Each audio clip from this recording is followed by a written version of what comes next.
accepting or reviewing or entertaining requests for creation of states? Is it part of some of the proposition in the constitutional amendment process? All propositions made by groups and individuals. Either the groups come as a form of a state, even conurbated commodities, the Senate and the House of Representatives will consider them. Lawmaking is not as simple as the way we look at it. When all proposals and propositions come, we put them on the table. We aggregate them.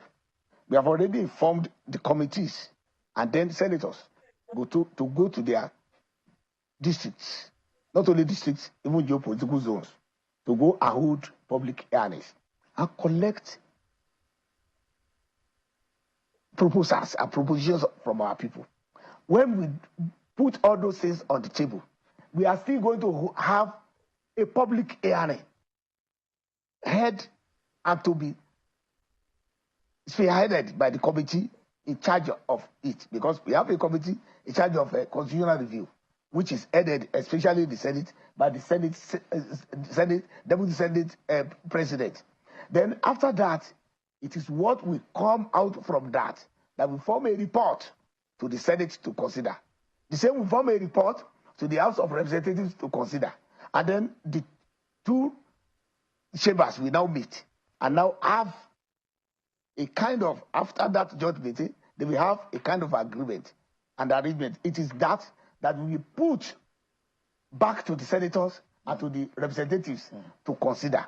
So it is not possible for the Senate or the House of Representatives to determine from the onset that these are how many states. But there was a position. There was a position of the Senate today. And again, we still need to go back to the states, whereby 2/3 of the number of states in Nigeria, that means about 24, not less than 24, must say yes to a kind of proposal or proposition or anything submitted before it can become law in the Constitution.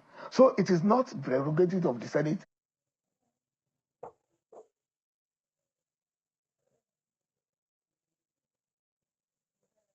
or that of the House of Representatives to just sit down and say that we are creating 12 states, we are creating 20 states, or we are creating 10 states. So it is not.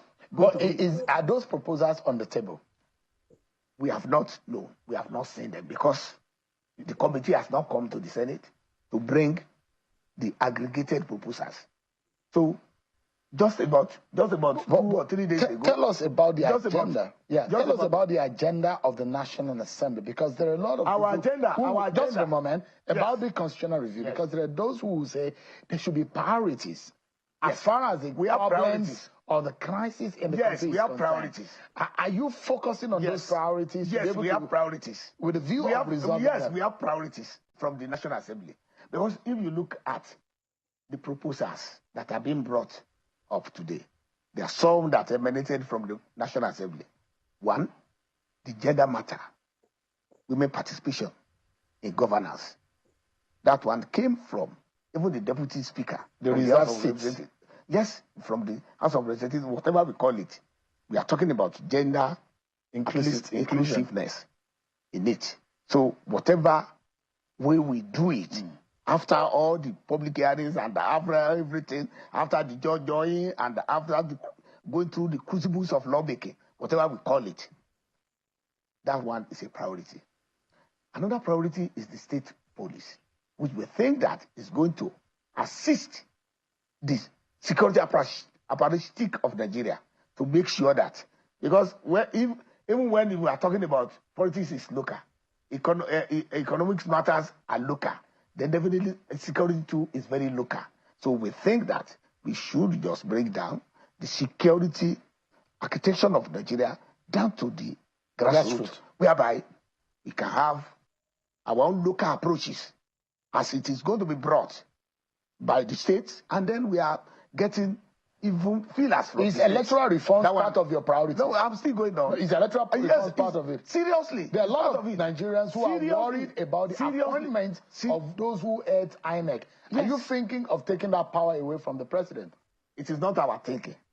it is going to be the thinking of the generality of Nigerians. That's what a lot of people feel that we in the media, we can say that maybe those people that we have brought to come and speak are saying that one. But by the time we now hold a very serious and strict public hearing, whereby all the critical stakeholders, the CSOs, all the sectors will now be brought together.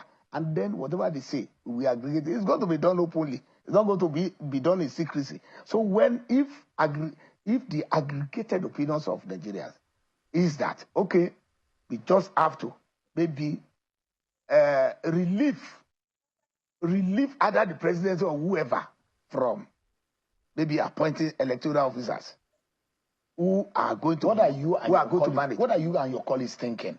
Because we're talking about electoral reforms. Our thinking does not matter. Because at the end of the day, our thinking does not matter. Yeah. They are representatives of the people. Yeah, but so we must not think for them. They should think for us. You should be thinking about what your people are thinking. Must think for us. Not that we will think for them. Some of the Nigerian people that we have spoken to. You have said some of them. And this has been a long... Just a moment, now, Senator. Since we are going to have... We have these conversations every day.